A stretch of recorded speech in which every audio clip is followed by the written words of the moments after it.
What's going on? So yesterday we got a contract for a property in Middle Tennessee. So I thought it'd be kind of cool to kind of record this process and show you what I'm gonna do from this stage. My acquisitions manager is the one that got this under contract. Because it's within like an hour of driving distance from me, I'm actually gonna try to get out and take a look at the property myself so I can take pictures before we shop it around. Be it that it's the day before Thanksgiving, and we've got, COVID, potential lockdowns, just a lot going on with the holidays and stuff like that. We're asking for 60-day closings on our contracts, and that's what we have in this one. So I'm not in a terrible rush to hurry up, get over there tomorrow on Thanksgiving or anything like that. I think the property's vacant, so I'll just need to get access.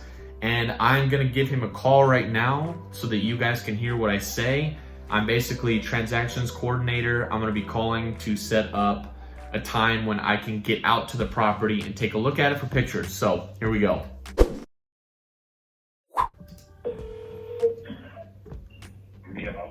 Hey, it's Kyle. I work with Mary. How you doing? Oh, I'm fine, Kyle. How are you? I'm doing fantastic, man. Just preparing for Thanksgiving tomorrow. You got any plans? Oh, yeah. Yeah, we'll have a dinner over here. Okay, cool. All right. How far away do you live from are you living in? Oh, yes. Okay, gotcha, okay. Well, I was just wanting to call, to probably not tomorrow, maybe not Friday, but maybe Saturday. I was just wanting to see how I can get access to the property to get over there and take a look at it, get some pictures, that type of thing. I'll be honest, I'm not, because I don't have my key. There's a neighbor down the road in a log cabin. Okay. And he's got the key to the house. Okay. I can call him. Okay. Or it'll be Monday before I'll get down there to get the key. Okay. So we're looking at Monday. Okay. Yeah. Yeah. I can. Yeah, I know it's holiday weekend, so it's not a terrible rush. You know what I mean? I know everyone's got family. A lot of people are out of town. So yeah, if you think on Monday, do you want to set up a tentative time? I was just gonna drive out there, drive down to the property, take a look at it myself. Do you know I would say about 4:15. Okay. In the afternoon. Okay. Would it be easier? Do you just want to leave me the key somewhere, or did you want to, meet me there? Because if you'd like, I'll just leave it. If there's a secure spot, you could just leave it under a rock or a doormat or something, and then I'll lock the place up and then leave it right back there. That way, if we have to make any other trips with a contractor or something like that, it just make things easy for you, so you're not driving back and forth. Okay. Yeah, I'll be honest, I have not been down there to notice if I've got a spot to hide it, but I can find a spot. Okay. And I'll let you know where it's at. I was gonna say, yeah, that way if anything comes up tomorrow, if you can't meet me at 4:15, it's no big deal, So maybe... No, it's Monday. Yeah, Monday. I'm sorry. Yeah, Monday. Yeah, on Monday. That way maybe I'll just, let me know Monday, I think you were gonna say, let me know Monday night where you leave it, and then I'll swing by on Tuesday. I'll text you when I get there. I'll let you know when I'm there, when I leave, when I lock it up and all that stuff. So I'm not just gonna randomly show up, but that way it'll just probably be easier. That'd be fine. Okay. So yeah, I'll just shoot you a text message to remind you on Monday, just to let me know, and then I'll plan to swing by there on Tuesday. Okay, and you can keep the key because I have no reason to go back in there. Okay, yeah, no, perfect. What I'll do, I'll probably throw a lockbox on it just in case, just for whatever reason, just in case you want to get in there. I have no reason to get back in that place. Okay. So, yeah, I'll get the key Monday, and I will let you know where I've got it. Okay. Sounds good. Thanks. Have an awesome Thanksgiving. All right, you too. Thank you, sir. All right, see ya. Bye-bye. So I'm just gonna take my notes on the call. Leave the key somewhere outside on Monday. And the way my Podio is set up with smartphone, so I just clicked and called on smartphone, and then I'm gonna take some notes, and it's gonna log these notes in the comments section for me for this call. And see what's cool. Let me show you. All right, what the hell? How much smoother is that? I don't know if you can see it. I turned my phone away, but those are the notes I just took. So it shows up on the right-hand side in the comment section, and that's that. So that's it. So introduce myself. Want to get access? It's holiday weekend, so not a big deal there. So plan on next Tuesday. I'll get the pictures and then I'll shop it out. I will show you guys that process as well. Hey, so the lead called me. I actually missed his call, so he left me a voicemail. And I got some notifications on Podio. If you're interested in how my Podio is set up so that I get notifications like that, you can check out a playlist so that you can set it up like this. But I'm just gonna click over on the right-hand side here where it logs everything. You click on this voicemail, see what we got here so we can listen to it. Oh, yes. Hey, Kyle, this is my property's at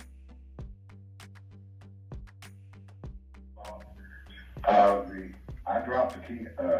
The key was down at the neighbor's house, and they took it and put it in the kitchen and locked the door. But the sliding glass door in the back will open up and just slide open. Stay close to the wall by the bathroom. All right, bye.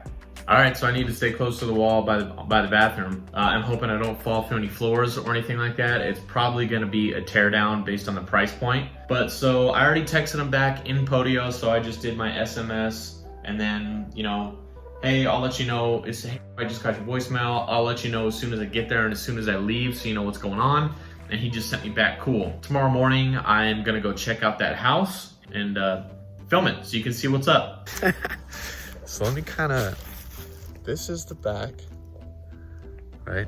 It's so nice outside. Here we go. So I get to this house. We got this under contract for $12,000.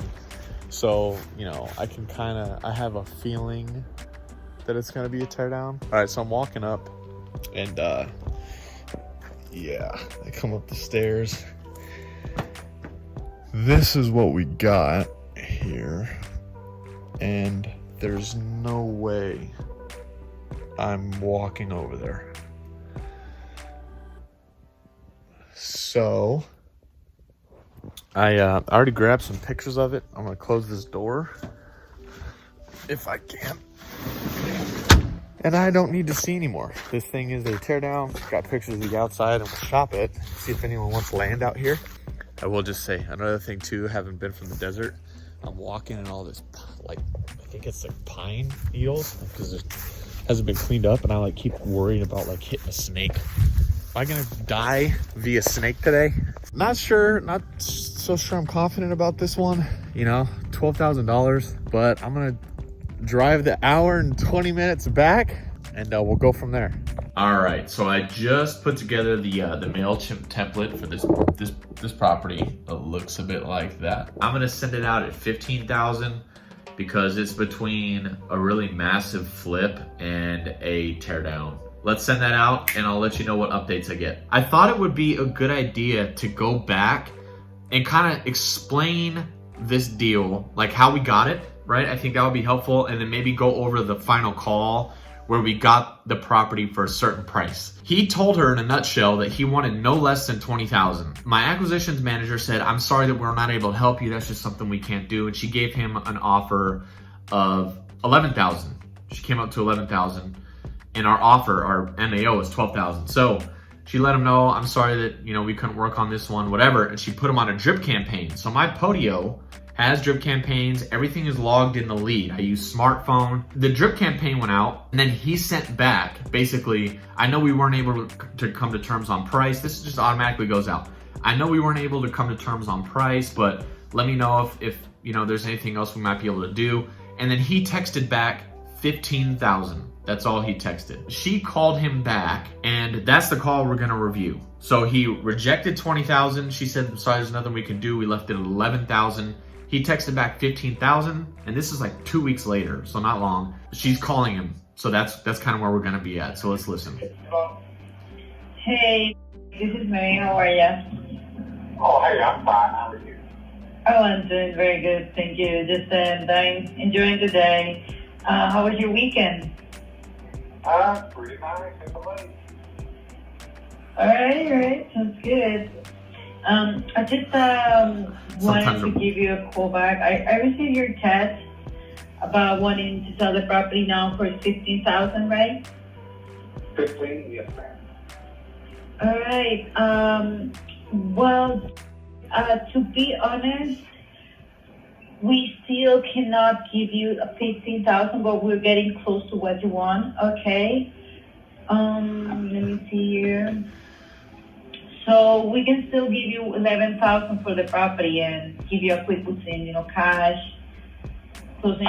So she stuck to her guns with the 11,000, and now she's gonna try to, sell some of the benefits. And it looks like I stopped it right as he's about to kind of chime in. So let's see what he says. Time frame. What do you think? Ma'am, you're still at 11. That's what we were at last time. I wanted 20. Yeah, it's just that I'm just basing my offer on what the market looks like nowadays, and for me, 15,000 is still a little bit tight. And you like what she's doing with those pauses? Like, I really want to make it work. I'm trying to make it work.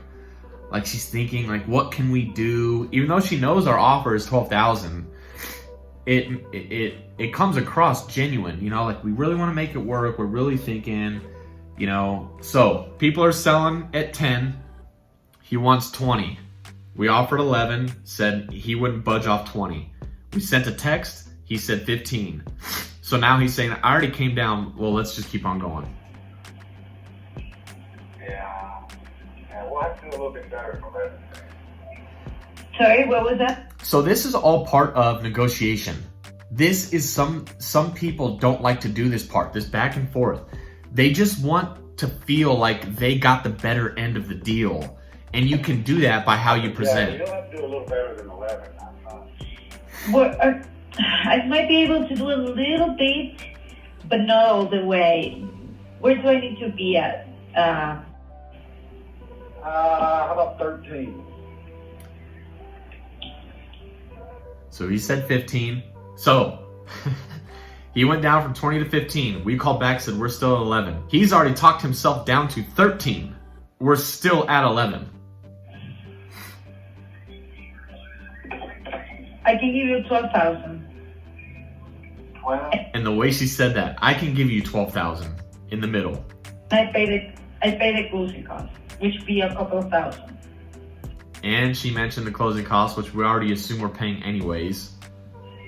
And saying that's going to be a couple thousand, even though it wouldn't be on this purchase price. That sounds pretty good. All right, perfect. So, Well, ma'am, mhm. I would love to continue talking to you, but right now I got a guy coming over giving me an estimate on the fence, and he just drove up. All right, so he has to get off the phone. So that's how that went. She stuck to her guns at 11. See how he came down from 20 to 12. And she just, I can do 11, 20. All right, sorry, we can't help you. 15, we're still 11. Sorry, struggling. What's the best you can do? 13, I can give you 12. Boom. And that's how much we wanted. So you got to kind of practice that and role play this. With sellers, this is how it's going to go most of the time. It's never really going to be like, we can give you 12,000 for the property, and they're going to say, yeah. There's always going to be this negotiation pull and a little bit of friction, but it's not bad friction. It's actually, they're going to like you, and they just want, so he feels like, yeah, at the end of the day, he can say, all right, people are paying 10, they offer me 11, I got her to come up to 12. And he'll be able to at least put his head down at night with that. You know what I mean? If we just stuck it to him at 11, he might be like, yeah, it might become an ego thing and he might not do it. That's why you start a little bit low and work your way up. I got an offer for this deal, but I had two buyers. Go check it out. One hasn't gotten back to me yet, probably not interested. And the other one submitted an offer at exactly what I got it under contract for. So I'm about to resend the campaign out to those that didn't open it the first time. And then what I might have to do with this buyer, I might say, hey, if you can go up to 13,000, it's yours. And then what I'll do with the seller is I'll call him back and I'll try to renegotiate. Here, Ronnie, be in my video. The trash boxes. Ronnie, be in my video with the trash boxes. So I got just an update. just an update on this deal. I did get so in another video I mentioned that sometimes buyers will bid themselves up even if you just put some delay time in there. So they sent me an offer yesterday. They offered $12,000, which is where I got under contract for. That might have been this morning. And when they made their offer, I didn't even respond back. I don't think I might have said, okay, got it, thank you. And he just emailed me back and said, hey, I just talked to my partner and he said we could do $15,000. I'm not sure if you have any offers, other offers or what, which is what I had shopped it out at, which would be a $3,000 deal, which isn't anything to really write home about, but be it a land deal in the middle of nowhere, super pumped. Hey, so it is the next day from when they upped their offer to $15,000. I told them, I can't remember if I said this in the other video, that I was gonna wait until 5 p.m. tomorrow to make my decision, which is today now. And I said, yeah, I got a couple other offers. I don't, but I said I got a couple other offers. I'll let you know by 5 p.m. if you've got the deal at $15,000, and left it at that. Made them wait some more. And this morning, I'm at the gym and I get the email and he said, hey, I talked to my partner. We can actually come up to 18,000 on this one. Let me know. So it went from 12,000 where I got it under contract at, just waited, 15,000. Gave him a little bit more time, a day and a half. Come up another 3,000. So that's the power of not being needy and not saying, like I could have yesterday when they sent the 15,000, been like, okay, yeah, I'll let you know by the end of the day, sent the assignment and it be done. But you wait a little extra time and then now they're up to 18,000. Just finished assigning the contract to the buyer from this morning. If you want my assignment contracts, I have a video you can actually check out that has my wholesaling contracts. And yeah, so we assigned that. I'm still waiting on him to sign it. I literally just pushed the send button and it'll come back, and then I'll send the introduction email to the title company, and maybe I'll put that up on the screen so you can see what that looks like. And then we just gotta wait and make sure that title is clear, and then everything should be good to go, hopefully. So today is December 11th. Hopefully we can have this one closed by the end of the year. All right, so we didn't close it by the end of last year, but we did close it in January. So today's January 8th, and here is the check. I'm at the title company right now. It's probably in reverse, but 6,000 bucks. So on to the next one.